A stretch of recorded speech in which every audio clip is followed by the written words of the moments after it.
pour se pencher sur cette question. 2 mois d'arriérés de salaire, c'est ce que réclament les travailleurs de l'AIBD. Par ailleurs, ils exigent leur cotisation sociale et n'entendent pas reculer d'un seul iota si leurs revendications ne sont pas prises en compte par l'État du Sénégal. Amnesty International exige la démission du ministre de l'Enseignement supérieur qu'il accuse d'être l'unique responsable des violences qui se sont produites à l'université Cheikh Anta Diop de Dakar. L'actualité internationale sera de la partie, la page sport avec Cheikh Tidiane Gomis et la revue de la presse avec Neyfatou Ndiaye. En fin d'édition, bonjour et bienvenue.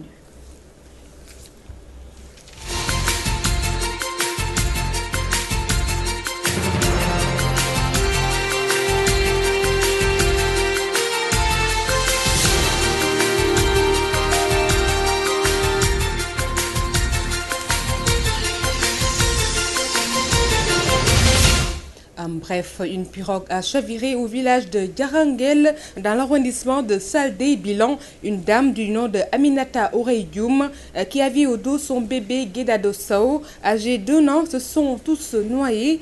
La maman plus chanceuse a été retrouvée vivante. Malheureusement, le bébé est introuvable. Il est toujours recherché par les populations des villages environnants. Des informations donc qui ont été données par notre correspondant permanent depuis Podor, Aboukane. La manifestation du PDS et ses alliés du Front pour la défense de la République à la place de l'Obélisque a été interdite par le préfet. Ce dernier a notifié aux organisateurs le refus en donnant 4 raisons: risque sérieux de troubles à l'ordre public, risque d'entrave à la libre circulation des biens et des personnes sur un axe routier stratégique, risque avéré d'infiltration de la manifestation par des individus mal intentionnés et enfin une insuffisance du dispositif sécuritaire nécessaire à l'encadrement de la manifestation. Suite à cette décision, les membres du Parti démocratique se réunissent à l'instant pour aborder sur cette question. Nous y reviendrons plus largement dans nos prochaines éditions. Seydi Gassama exige la démission de Mary Teuw Niane. Le président de Amnesty International indexe le ministre de l'Enseignement supérieur d'être responsable des violences à l'université Cheikh Anta Diop de Dakar. Écoutons Seydi Gassama au micro de Amadou Limbaye. La mort de Lydiane Bassirou Faye montre encore une fois la culture de violence, la culture de violation des droits humains qui existe au sein des forces de sécurité sénégalaises, en l'occurrence la police et la gendarmerie. Après les événements électoraux de 2012, nous pensions que c'est fini, que plus jamais on aura mort d'hommes au Sénégal, que plus jamais on aura autant de blessés qu'on en a eu, n'est-ce pas, pendant la semaine passée à l'UCAD. Malheureusement, ces événements viennent nous montrer qu'il n'y a pas de rupture par rapport à la culture des forces de sécurité. Ce qui se passe à l'UCAD, c'est une volonté délibérée de tuer, une volonté délibérée de faire mal. Et nous avons entendu le président dire qu'il regrette ces événements. Nous ne l'avons pas entendu condamner. Ce que nous attendions du président Macky Sall, c'est de condamner ce qui s'est passé à l'UCAD. Donc c'était un instant Seydi Gassama, le président de Amnesty International, qui condamne donc les violences qui se sont produites à l'université Cheikh Anta Diop de Dakar. Les travailleurs de l'AIBD ont déclenché un mouvement de grève pour exiger le versement de 2 mois et demi d'arriérés de salaire et leur cotisation sociale. Ils déclarent qu'ils ne reprendront le travail qu'après satisfaction de leurs revendications. Un reportage depuis Dias signé Kierno Daf. Le versement de 2 mois et demi d'arriérés de salaire, les travailleurs de l'aéroport international Blaise Diagne de Diass ont à nouveau envahi l'esplanade de l'AIBD. Nous sommes à 2 mois et demi, dont 15 mai, 15 juin, 16 juillet, 16 août, et jusqu'à nos jours, on n'a pas encore reçu notre salaire de ces mois-là. C'est 2 mois et demi d'arriérés de salaire. Et jusqu'ici, on a beau réclamer nos salaires, nos indemnités, nos contrats. Rien n'est réglementé. Les contrats dont qu'ils nous ont présentés, ce sont des contrats dont l'inspection du travail n'a pas encore si tamponné. Donc, ce n'est pas des contrats qu'on peut considérer comme des contrats. Selon les travailleurs, la multiplicité des grèves peut causer du retard sur l'inauguration de l'infrastructure. Ils en appellent ainsi à mettre fin à ce cycle. Nous sommes des travailleurs et s'ils veulent que le pays aille de l'avant, c'est le moment de s'occuper du problème des travailleurs de l'aéroport de Blaise Diagne. Parce qu'ils sont peut-être à la fin, mais il y a beaucoup de boulot qui nous reste au niveau de l'aéroport. Et en ce moment, on peut dire que ça peut échouer aux dates où ils veulent inaugurer leur aéroport. Tant que leurs préoccupations ne seront pas prises en compte, les travailleurs préviennent également qu'ils ne reprendront pas le boulot, quoi qu'il leur en coûte. Le problème de nos indemnités et de nos contrats et de notre sécurité au niveau de l'aéroport. Si rien n'est fait, nous avons pris la décision d'arrêter le boulot d'ici jusqu'au moment qu'on va nous payer. Nous ne sommes pas dans de bonnes conditions dans cet aéroport. On veut que cela cesse une bonne fois pour toutes. Ces grèves à l'AIBD s'échelonnent sur un cycle quasiment trimestriel. À chaque grève, les contestataires sont licenciés et d'autres recrutés, ce qui constitue un éternel recommencement. Mbourguet, Radio-Télévision Walfadjri, Thierno Daf. Thierno Daf, la protestation reprend de plus belle dans la commune de Karantaba, dans la région de Sédhiou. Le maire débarqué suite à une décision de la cour d'appel n'entend guère reconnaître ce verdict. Les détails, c'est avec Lamine Bayo.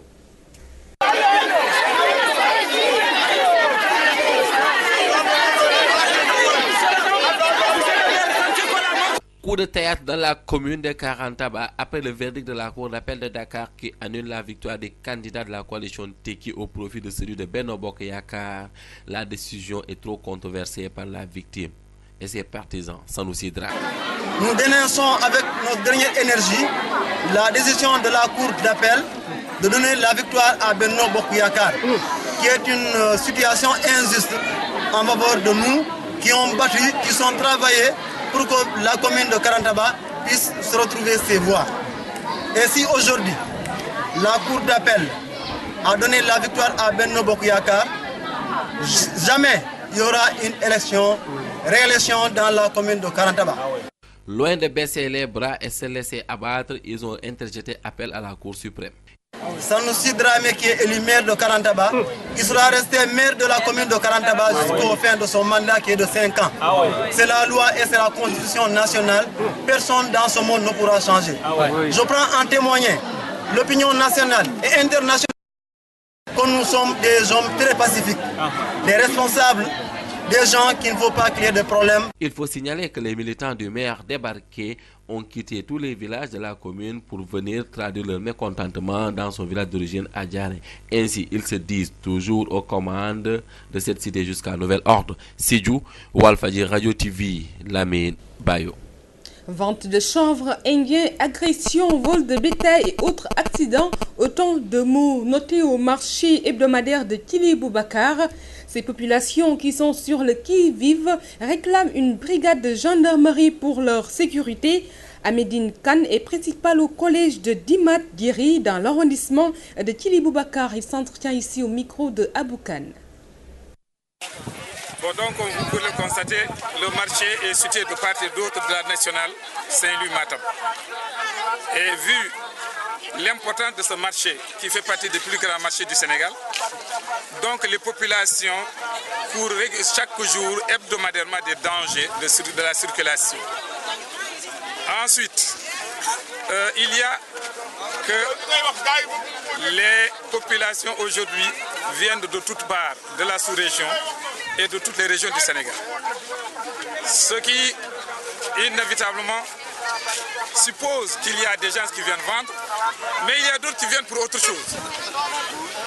Bon, donc certains s'adonnent au jeu, donc, qui régulièrement conduisent les enfants à la dérive. Il y a également la vente de chanvre, qui est une activité récurrente.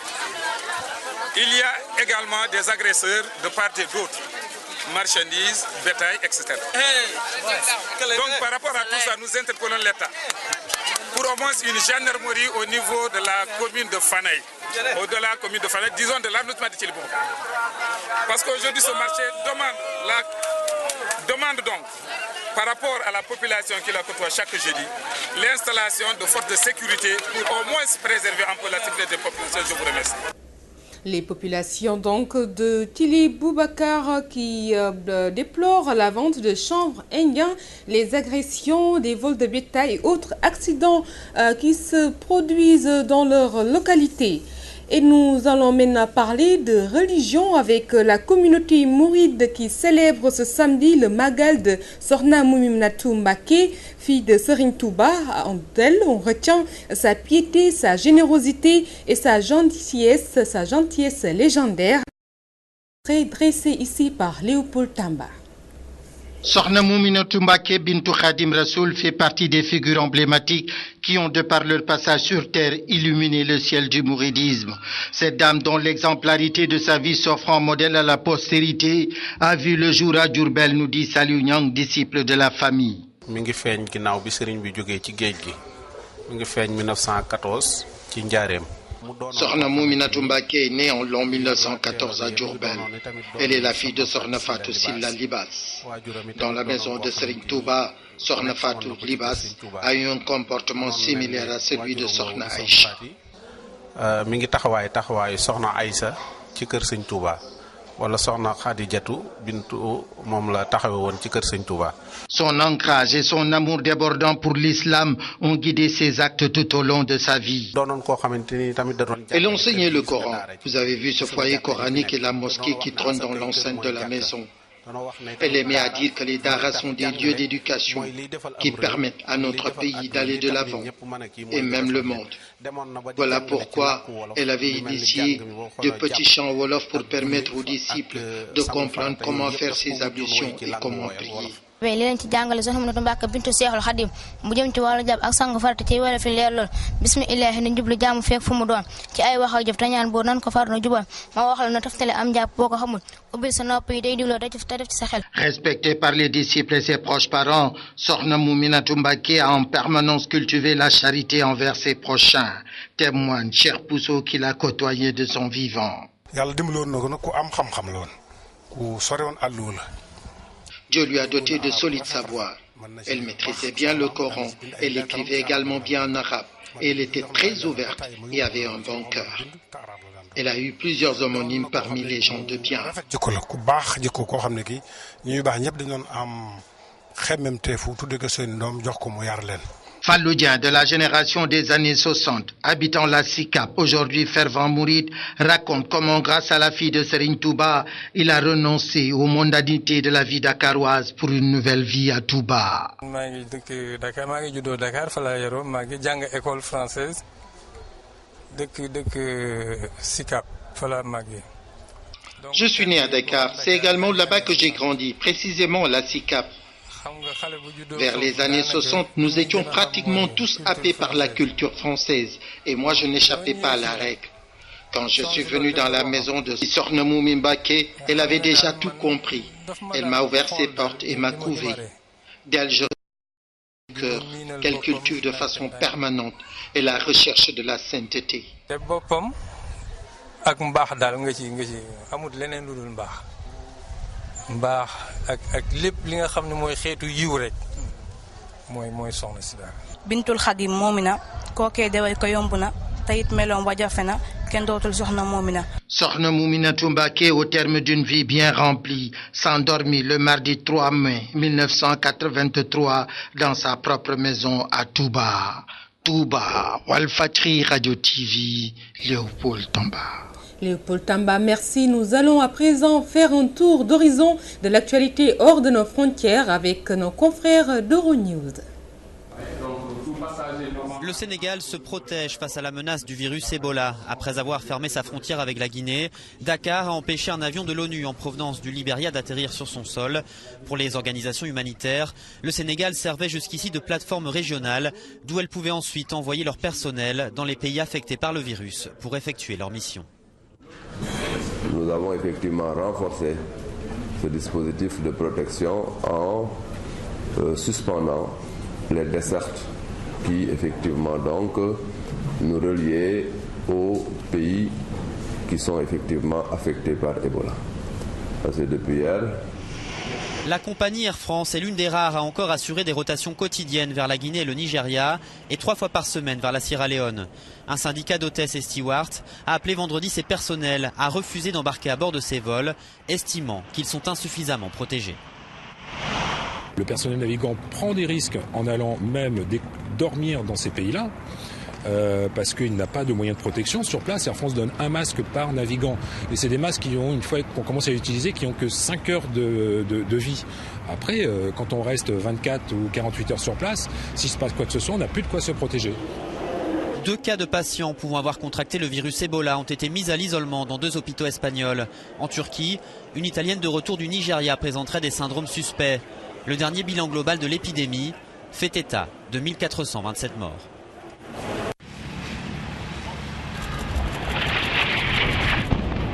Au moins 30 frappes israéliennes se sont abattues cette nuit sur la bande de Gaza, faisant au moins 45 blessés, 3 jours après l'échec des pourparlers entre les 2 camps.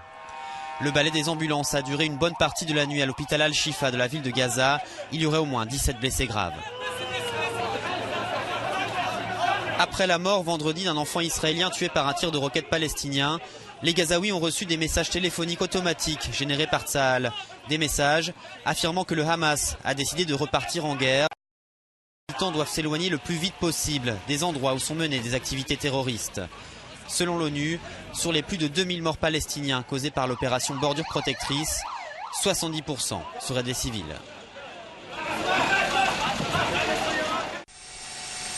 Au Japon, plus de 3 jours après les coulées de boue à Hiroshima, l'espoir de retrouver des survivants est très mince, mais les équipes de secours continuent de s'activer.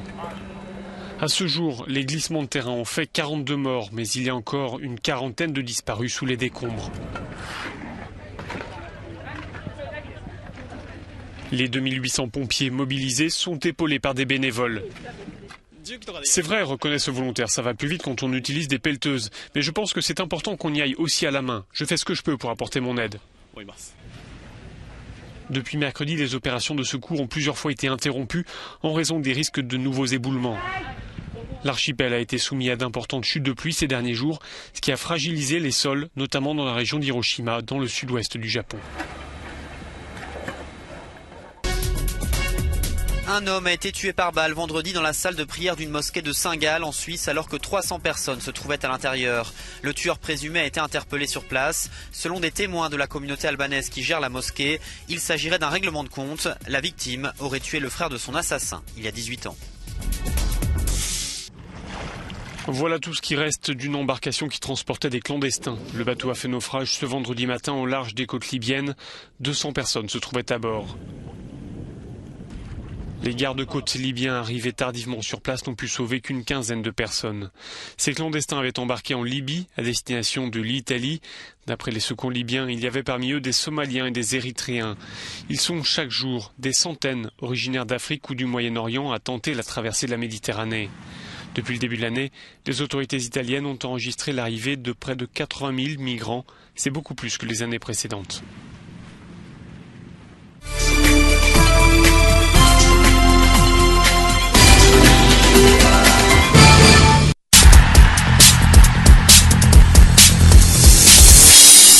La page sport avec Chertiane Gomis, bonjour.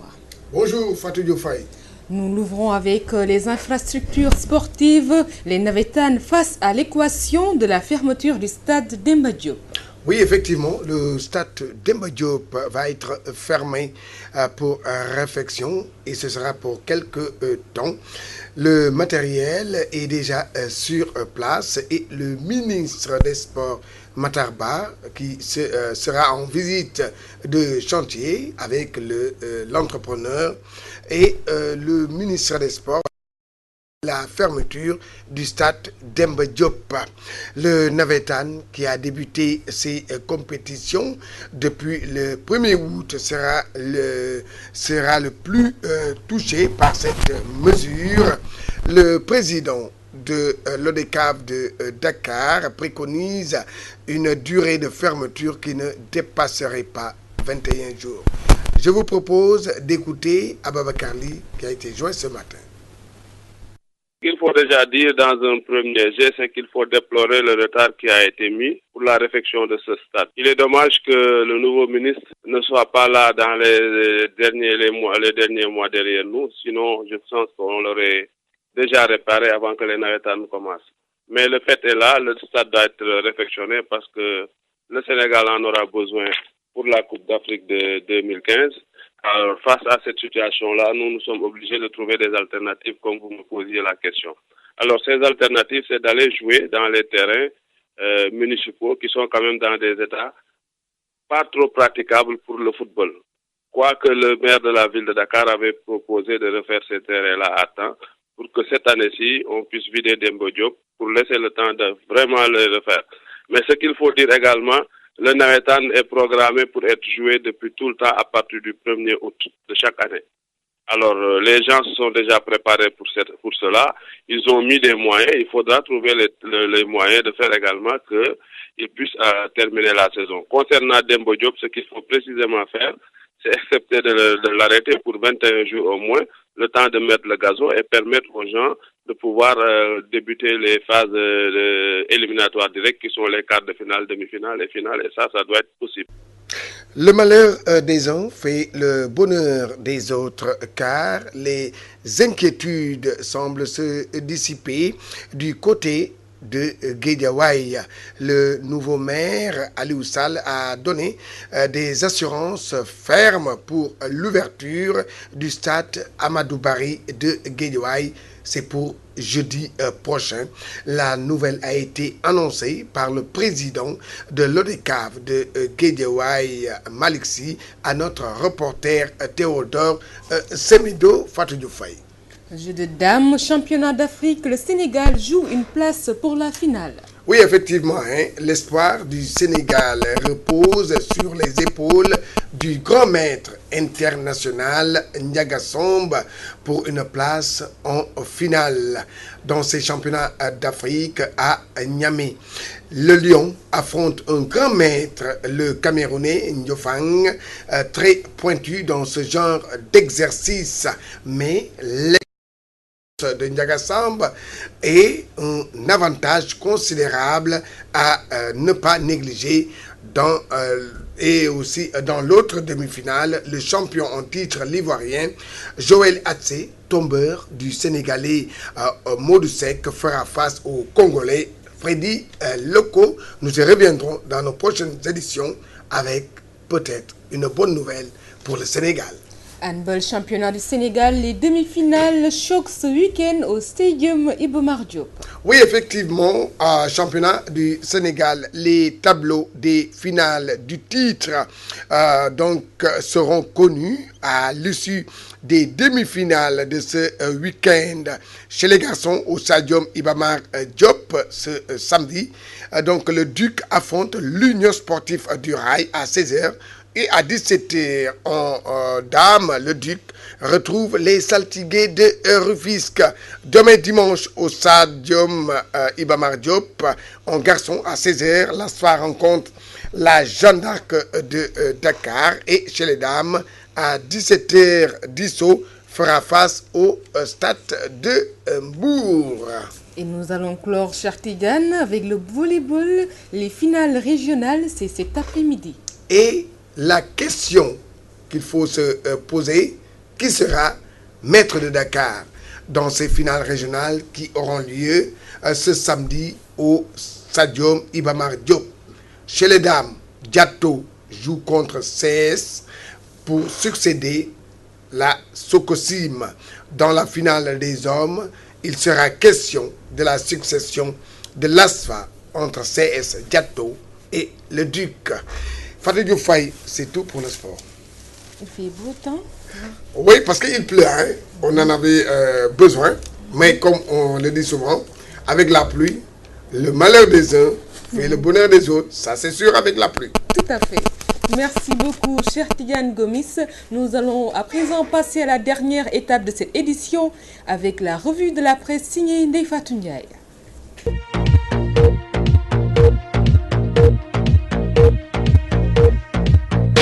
Bienvenue à toutes et à tous. De quoi Macky a-t-il peur, s'interroge Walfadjri quotidien ce matin au constat de l'interdiction du meeting de Wade. Selon mon confrère Moustapha Diop, en interdisant tous azimuts les manifestations programmées par Wade, Macky fait un aveu de faiblesse. En tout cas, c'est la lecture politique qu'il fait sur la décision du préfet de Dakar d'interdire le meeting du Parti démocratique sénégalais, car, argumente-t-il, le préfet est sous la tutelle du ministre de l'Intérieur qui exécute les ordres du chef de l'État. Au final, Wade rate son rendez-vous avec la rue, retient Direct Info. Wade ne verra pas Sud Quotidien. En effet, d'après Walfadjri, le gouvernement évoque un risque avéré d'infiltration et que le Parti démocratique sénégalais décide ce matin. Le PDS promet de braver l'interdit, annonce Libération. Mieux, les libéraux défient le pouvoir selon le Populaire.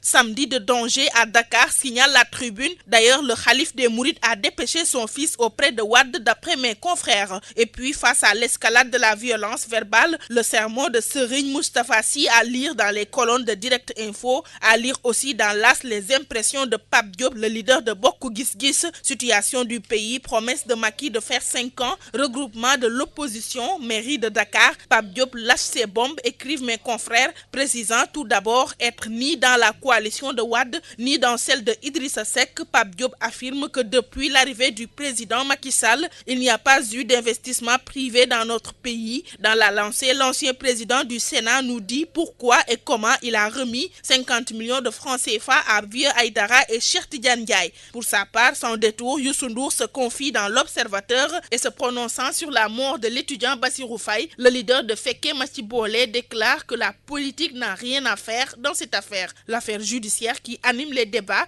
revient surface dans la presse du jour. Le procès de Karim avec un de ses co-inculpés nous revient avec la décision rendue hier par la CREI. D'après Le Soleil, Bibo Bourgi reste au Sénégal pour se soigner. Bibo Bourgi cloué au Sénégal, déduit enquête le journal. À ce sujet, maître Baboucar Cissé, avocat de la défense, dont Direct Info juge que c'est scandaleux et inacceptable. Autre aspect de l'actualité, après la fermeture des frontières, Le Soleil nous renseigne que le plan de riposte contre le virus Ebola a été renforcé. Eva Maricol assure le service après-vente, lance Walfadjri. À ce propos, Sud Quotidien attire l'attention sur des passages incontrôlés entre le Sénégal et la Guinée. Pour preuve, ceux qui veulent contourner la mesure passe par des pistes incontrôlées pour ensuite se retrouver à Djaoubé. Dans la lignée, le Populaire nous parle de l'insouciance des voyageurs face à Ebola. Sur un autre registre, Le Soleil nous informe que l'État va renflouer les conteneurs du bateau tanzanien échoué au large de Dakar. D'après l'AS, le navire transportait des fusils et de la poudre de chasse.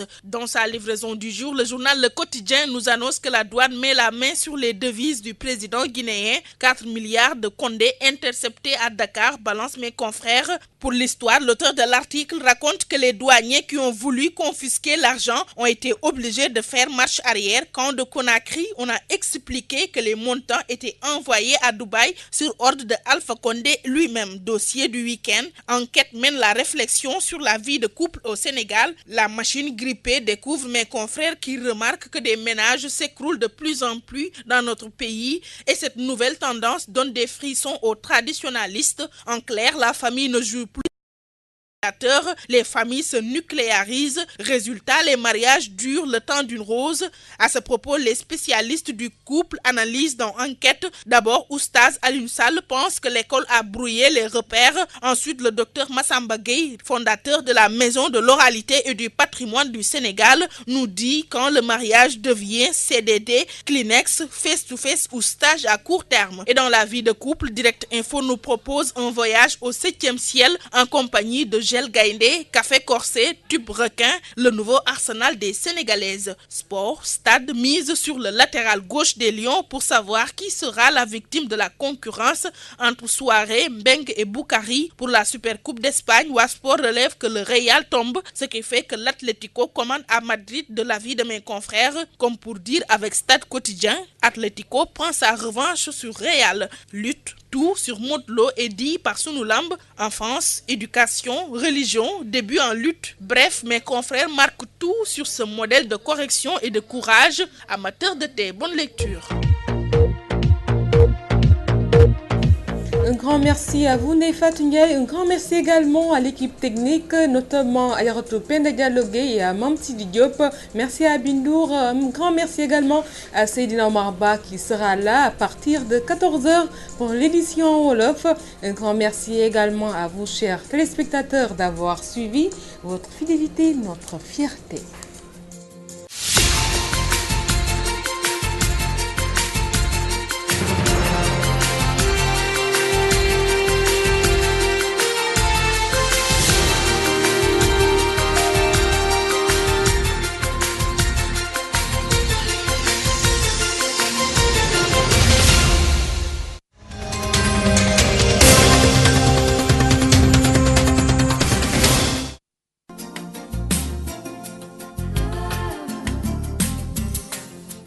Continuez à suivre vos programmes Walf TV, Walf FM et à lire votre journal Walfadjri quotidien. Nous vous invitons à vous abonner à notre site www.walf-group.com. Attention, retenez bien qu'à partir du 26 juin 2014, les services de Walfnet seront payants. 25 € pour un abonnement de 6 mois, 45 € pour l'année. Et bientôt, sur le portail de Walfnet, vous pourrez découvrir les œuvres de l'illustre Mam Khalifa Niass avec d'autres publications dans Walf Édition. Pour toute information complémentaire, contactez le service commercial au 88 628 99 99 88 628